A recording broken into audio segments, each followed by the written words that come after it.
This is the Global News Podcast from the BBC World Service. I'm Valerie Sanderson, and at 1400 hours GMT on Monday the 10th of December, these are our main stories.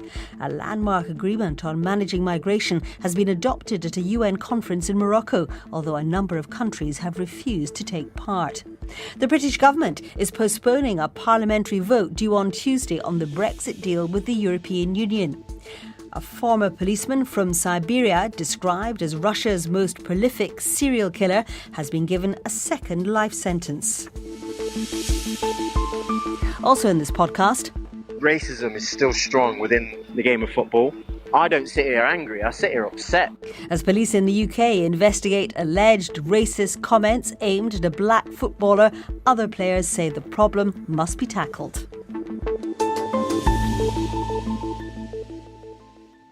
More than 150 nations have signed a landmark international treaty on managing migration.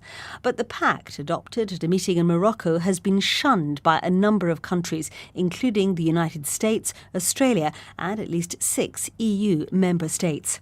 We'll have more on that shortly. But first, let's take a closer look at the human cost of migration, not least the thousands who risk their lives every year trying to reach their chosen destination. Last year, Serbia allowed Iranians to enter the country without visas in a scheme to boost tourism. But it was cancelled after thousands overstayed their welcome and tried to cross into the EU through Bosnia and Croatia. Last month, Iranians were among those rescued by UK authorities as they tried to cross the English Channel. Rana Rahimpour reports from the Serbian capital, Belgrade. Lighting a fire, keeping alive a dream. Ali is a Kurdish political activist from Iran, and for the last week, this disused railway depot in the centre of Belgrade has been his home. Temperatures reached -7 here last night. I didn't really sleep. It was too cold. I just sat by the fire all night. Like a growing number of Iranians, he's trying to get to the European Union, and he's prepared to take ever greater risks to get in. Hello. He's calling a smuggler who says he can smooth the journey to the EU by sneaking Ali through the Bosnian border. The Iranian migrants here call it playing the game. So Ali just got off the phone with his smuggler.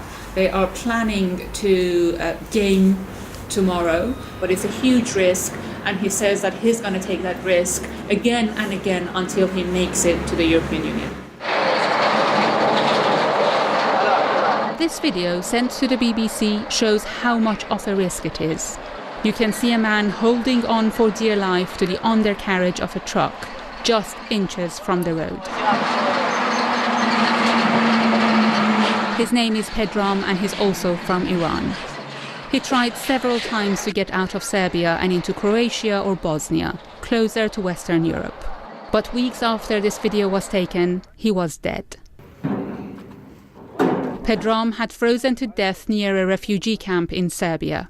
In this video, you can see his body being lowered into a coffin while other migrants look on.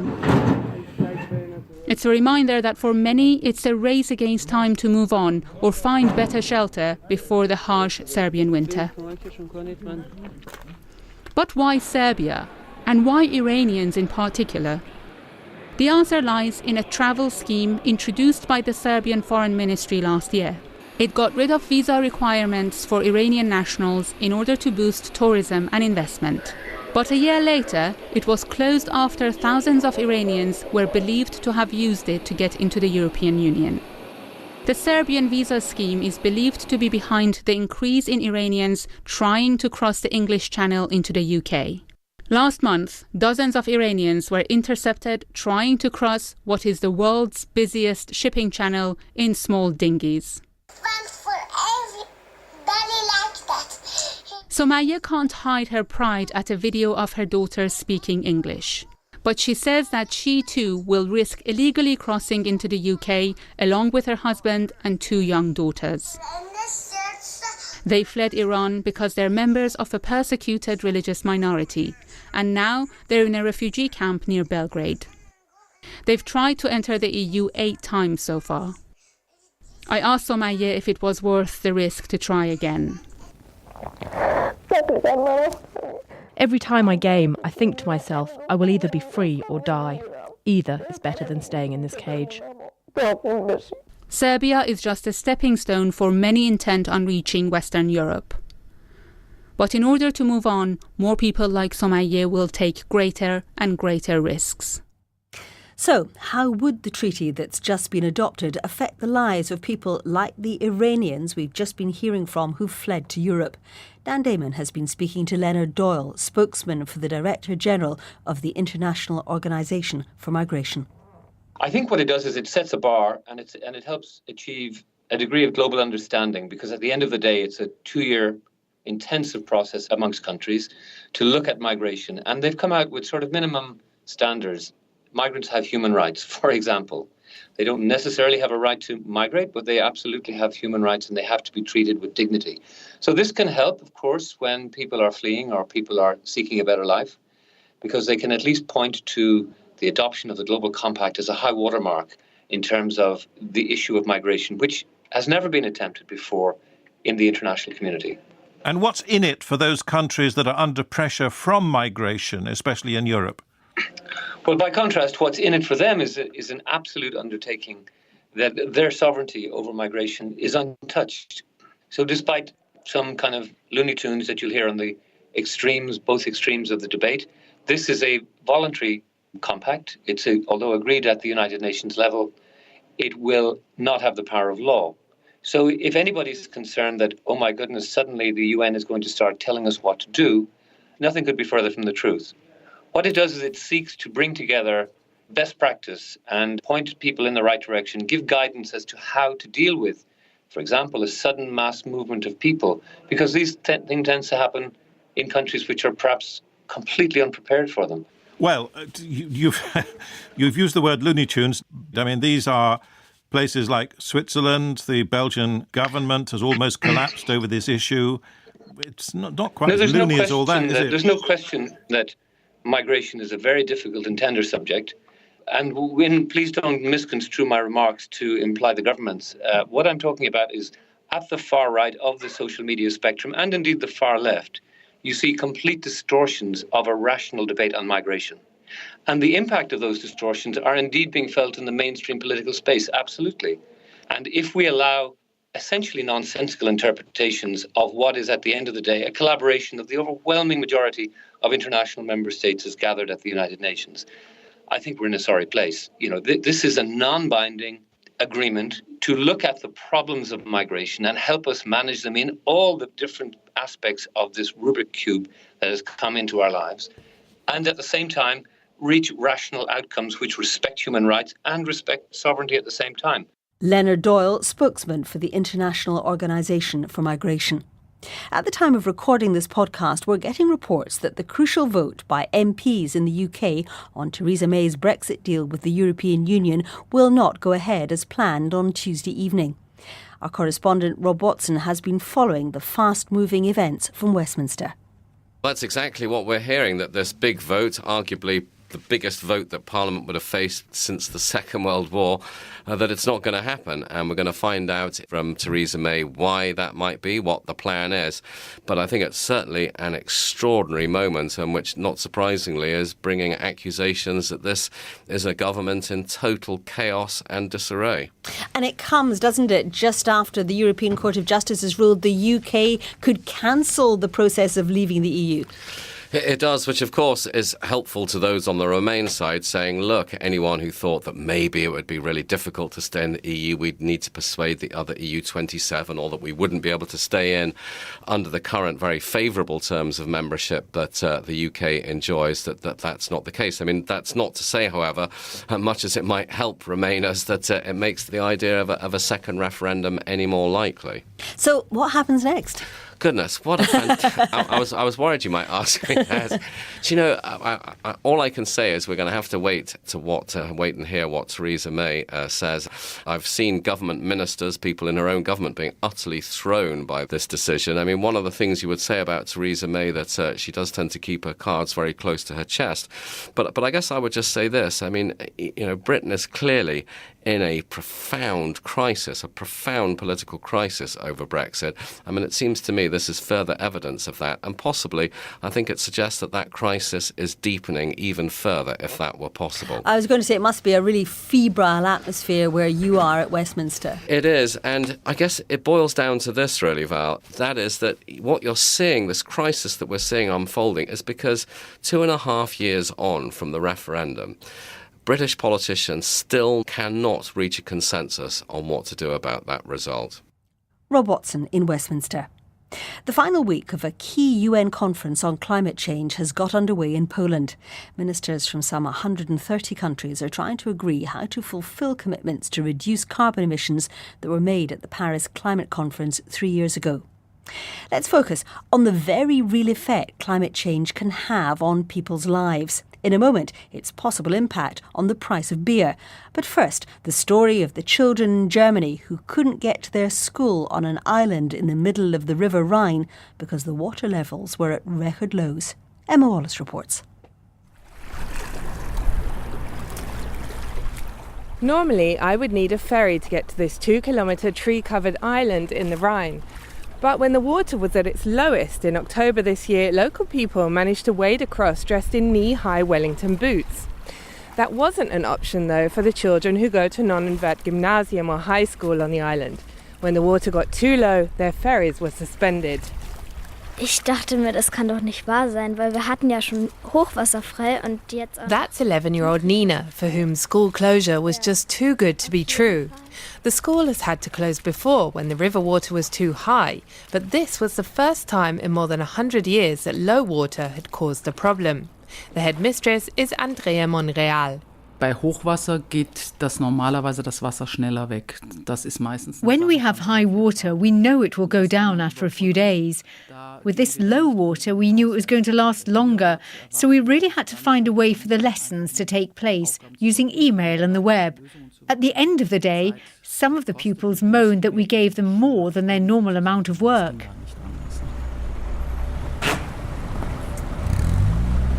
Cars make their way up the ramp of the Bad Honnef ferry, which carries people and vehicles across the Rhine, just below Nonnenwert Island, 40 times a day. When water levels fell, Frank Eschbach, the company director, cancelled all the crossings. Also ich habe jetzt noch keinen kompletten Überblick, aber... I'm still counting the cost, he tells me. The water level has meant harbours along the Rhine working harder than ever. Each cargo ship has had to reduce its load by up to 2/3 to pass the critical low points. So more ships have been passing through narrower channels at slower speeds. Many containers have been swapped onto road or rail, with the extra cost passed on to consumers. Some 50 kilometres south along the Rhine is the city of Koblenz, where Thomas Maurer is a hydrological engineer at the Federal Institute for Hydrology. His department uses computer modelling to look at how water levels may change over the next century. Ja, es ist immer schwierig, Vorhersagen zu machen, vor allen Dingen, wenn es die Zukunft betrifft. It won't be an apocalypse. In the last 100 years, water actually increased by 10%. In the worst-case scenario, it could be 10% less in the next 100 years. But we can still work with that. The question is how to balance different interests and work out how we use that water. Thomas Maurer says there are many options, from rerouting water at the shallowest points to keep shipping flowing to improving the navigation systems on ships so that they follow the deepest course most efficiently. Heute Nacht am Rhein milde 12, im Bayerischen Wald 2 Grad. The nightly forecast tells us to expect more rain for the Rhine area this week. Longer term, hydrologists will be monitoring weather patterns in the Alps. Snowmelt off the mountains provides about 50% of the river water. For the moment, rain has raised levels from the lows in October, but they're not as high as usual, and huge swathes of beach remain exposed wherever I look. Emma Wallace reporting. Well, there's also a warning that trouble is brewing for the world's beer drinkers. Research suggests that climate change is set to cause dramatic price increases and supply shortages. The theory goes that extreme heat waves and droughts will damage the global barley crop, meaning a common ingredient in one of the world's favourite alcoholic beverages will become harder to come by. Professor Dabogwan from the University of East Anglia is part of the research team. Only 13% of the global barley is making beer. That means the rest of the barley is, for the feedstocks, feeding animals and pigs, etc. So that means it's only good quality of crops, which is barley, is making beers. So when the climate change happens, those good quality of barley is even more vulnerable than the normal barley in terms of the drought resistant, etc. So the good quality of crops is going to be more vulnerable than other crops. What do you think is the order of magnitude of the threat to beer? I mean, this is basically, it will become more scarce, therefore it will become more expensive because it's harder to make. How much more expensive? Yes, it's quite significant. In the UK, the price is going to increase 50 to 80% for any significant drought events we will have in the next 10, 20 years. Seriously, hang on, wait a minute. You're predicting a 50% increase in the price of beer in the next 10 years? That's right. Yeah, very likely to happen. And our neighborhood, like the island, their price is gonna increase 100%, which is an increase from $2.50 per bottle to $5 per bottle. And some of the Eastern European countries like Estonia, Czech Republic, their price is going to increase 6 to 7 times, from roughly 70 US cents to $3.50 per bottle of the beer. Professor Dabo Guan. A lot of technology from the 1970s, Betamax video recorders, floppy disks, the Walkman, has long been consigned to history. But NASA's Voyager 2 is still going strong and long. The space probe was launched back in 1977, and the American Space Agency, NASA, is due to announce that it's reached the edge of our solar system. Nick Miles, with a bit of help from composer Gustav Holst, looks at what it's achieved and what lies ahead. Voyager 2 is in a dark and lonely place. It takes less than a day for faint light to reach it, but it's 18 billion kilometres from Earth. As it looks back, the sun appears just like a big star in the abyss of space. It's at the heliosphere, where the sun's magnetic waves can no longer reach. The solar winds, the streams of protons and electrons that have gently nudged Voyager 2 for the last 41 years have ebbed away to nothing. And it's got a lot of nothing ahead of it. Even if it was heading straight for it, it would take 50,000 years to reach our next nearest star, Proxima Centauri. But Voyager 2 has achieved great things. Its cameras have expanded our knowledge of the outer planets of the solar system, the so-called gas giants, Saturn, Jupiter, Uranus and Neptune. As it used Neptune's gravity to slingshot itself deeper into space, it captured images of its moon, Europa, revealing a thick and remarkably smooth icy crust. On nearby Triton, it beamed back images of a nitrogen ice volcano on its surface. And on Uranus, it found evidence of an ocean of boiling water about 800 kilometres below the cloud tops.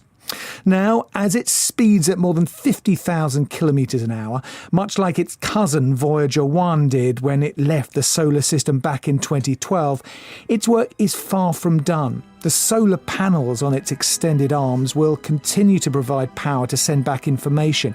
It's expected to provide the first direct measurements of the density and temperature of the interstellar gases. Nick Miles reporting. Still to come in this podcast. What happened is that the economic crisis of 70s and 80s impacted the ability of the state to continue to build Yamoussoukro to accommodate businesses. What happens when a country decides it wants to change its capital city? He is already serving a life sentence for the murders of 22 people, but now Mikhail Popkov, the man called Russia's most prolific serial killer, has been found guilty of murdering an additional 56 women. He was given another life sentence for those murders. For more, I spoke to our Moscow correspondent, Sarah Rainsford. The reason that Mikhail Popkov has been convicted now of so many more murders is because he basically confessed to them when he was already in prison and serving that first life sentence. So he has now confessed to dozens more killings. Almost everyone he's murdered, some 78 people in total now, have been women, apart from one, which was another police officer, a colleague of his. And essentially he started killing when he was still a member of the police force. And in fact, in some cases, he even turned up as a police officer at the scene of the crime to help investigate murders when some of the bodies were discovered. And essentially he was targeting women. He had given a number of interviews since his arrest to Russian media. And in Russian media, he'd said that he was targeting women that he saw as debauched and leading an immoral life. And in one interview, he called himself the cleanser. He felt he was purging his city of these women. And apparently he described his motive at one point for these killings being the fact that he himself had been cheated on by a woman, and so he was taking his revenge. But brutal killings, many of the women raped, and many, of course, as we now know, some 78 people in total who were murdered. It's a staggering total, isn't it? And it took a long time to catch him, didn't it? Well, it did, and I think one of the reasons is precisely because he was able so well to cover up his tracks as a former police officer. He knew some of the tricks of the trade, but when he was captured, it was in fact through police work, through very extensive DNA testing. When the car tracks of a Niva car were found at the scene of one of the murders, all men who had that kind of car in the region were then DNA tested, and eventually the police were led to Mikhail Popkov, who was then arrested. And it was at that point that he began cooperating very extensively with the inquiry, and in fact I've seen pictures of him in the woods describing some of the murders he committed to police officers as they investigated. Sarah Rainsford in Moscow. The chief financial officer of the Chinese technology company Huawei has told a Canadian court she should be granted bail because of ill health. The spokesman for the Chinese Foreign Ministry, Lu Kang, says her treatment in Canada is a violation of human rights by the country. There have already been some revelations and details in the media. During Ms. Meng Wanzhou's detention, certain measures, including inhumane measures used against her, the provision of medical treatment necessary for her, and measures for her basic well-being were not in place at all. We think this is inhumane and has breached her human rights. Meng Wanzhou says she's innocent of the charges against her. She was arrested in Vancouver more than a week ago at the request of the United States. It accuses her of violating sanctions against Iran. Sophia Yan, the Telegraph's China correspondent, has more on the situation in China. Well, over here in Beijing, China has been furious with what the U.S. has done on Canadian soil. Over the weekend, the Foreign Ministry did summon the American and Canadian ambassadors over for a talking to lodge a, quote, strong protest. There have been threats even about sanctions against Canada for having cooperated with the U.S. Obviously, China is not going to back down over this particular situation, but given the fact that we have U.S.-China trade talks that are meant to continue in this 90-day period, I mean, there's a lot of posturing that you see. The Chinese public very much furious, a lot of people rallying for Meng. She's pretty public. She's very well known as the founder's daughter. So there's a lot of support from her amongst the Chinese public. Everybody knows that it's his daughter, the founder's daughter, that was arrested. I met her briefly last year. It was a media roundtable, and I talked to her a little bit afterwards, just a quick chat because I wanted to get to know her. And she definitely seemed quite capable, someone who could take over the reins someday. And this is something that a lot of people have speculated, both inside and outside the company. Telegraph correspondent Sophia Yan. An Instagram post by a leading English footballer has sparked a debate about racism in the sport. The Manchester City forward and England international Raheem Sterling said newspapers were helping to fuel racism because of the way in which they frequently portray young black players. On Saturday, he suffered alleged racist abuse from fans during a match. Former professional footballer Jermaine Jenas says racist abuse in the game is getting worse. Racism is still strong within the game of football. It's sad more than anything. You know, you sit here I don't sit here angry, I sit here upset. And it feels, obviously, when you look at the more recent things that have happened, that we're going backwards and not forwards. And I think that is something that we should all be ashamed of. So do the figures back him up? I asked World Service sports editor Ben Sutherland. Certainly, yes, according to Kick It Out, which is the organisation that monitors abuse, both homophobic and racist abuse in the game. So it's the 6th successive annual rise was reported earlier this year for racist abuse, up 22% in terms of racial incidents, 520 reports of discrimination across the top 4 leagues. So there are a number of these incidents. It is continuing to grow. It just seems to have peaked around now in terms of the discussion for a couple of things. One is this incident that happened to Sterling on Saturday.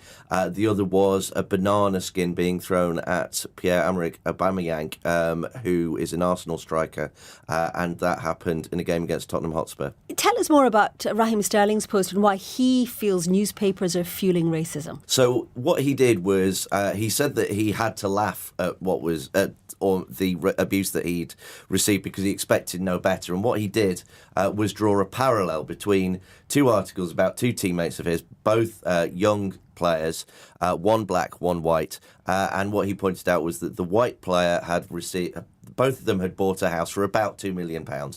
And the one for the white player was talking about this player having bought a house for his mum, and it being a really nice story, and describing him as setting up a future, whereas the one around the black player described him as having spent $2.25 million on a property despite having never started a Premier League match. So he was really highlighting the difference in the coverage and the attitude, because this was the same newspaper, between the black and the white player. Ben Sutherland. Now, what happens when a country decides it wants to change its capital city? Well, that's what happened in Ivory Coast 35 years ago when the first president, Félix Houphouët-Boigny, launched an ambitious project to alleviate congestion in Abidjan and develop his birthplace, Yamoussoukro. He made what was little more than a large village into the country's political capital. Today, Yamoussoukro is a small city, but one structure reflects the ambitious vision the president held, as Louise Duast reports.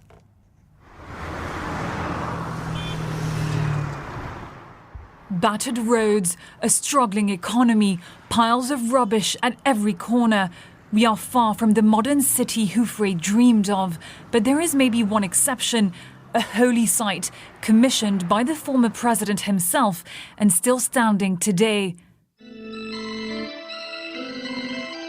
The towering Basilica of Yamoussoukro, also known as the Basilica of Our Lady of Peace, is one of the world's largest religious monuments. It was modelled after St. Peter's Basilica in Rome, except it's 20 metres higher. Innovation was at the heart of its conception. Philippe Giriga is the Basilica's guide. At the time, having air conditioning was a luxury. We were ahead of our times. It means the entire space is cool. The fresh air goes up to 4 meters high, so these doors here are very heavy. They are made of glass. They weigh about 2 tons, but there is a hydraulic system that makes them easy to open. The site requires a lot of maintenance, but Father Frank Allerton believes the effort is worth it. If the basilica is still standing today, it's thanks to people who've put a lot of heart into its maintenance. Because if the basilica falls apart, it's the country's identity that falls apart.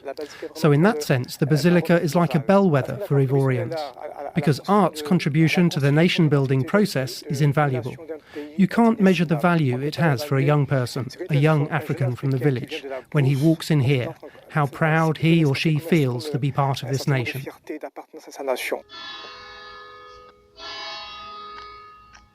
With 300,000 visitors in 2017, the Basilica is the most visited site in the country, but the city around it is far from the modern political capital originally envisioned. Youssouf Karius is an economist. What happened is that the economic crisis of 70s and 80s impacted the ability of the state to continue to build Yamoussoukro to accommodate businesses. Industrialists who tried to diversify outside of Abidjan simply moved to other cities such as Daloa and Bouaké. Cities much busier than Yamoussoukro. I think there is a lack of economic will by President Faure Houphouët to carry on what he started.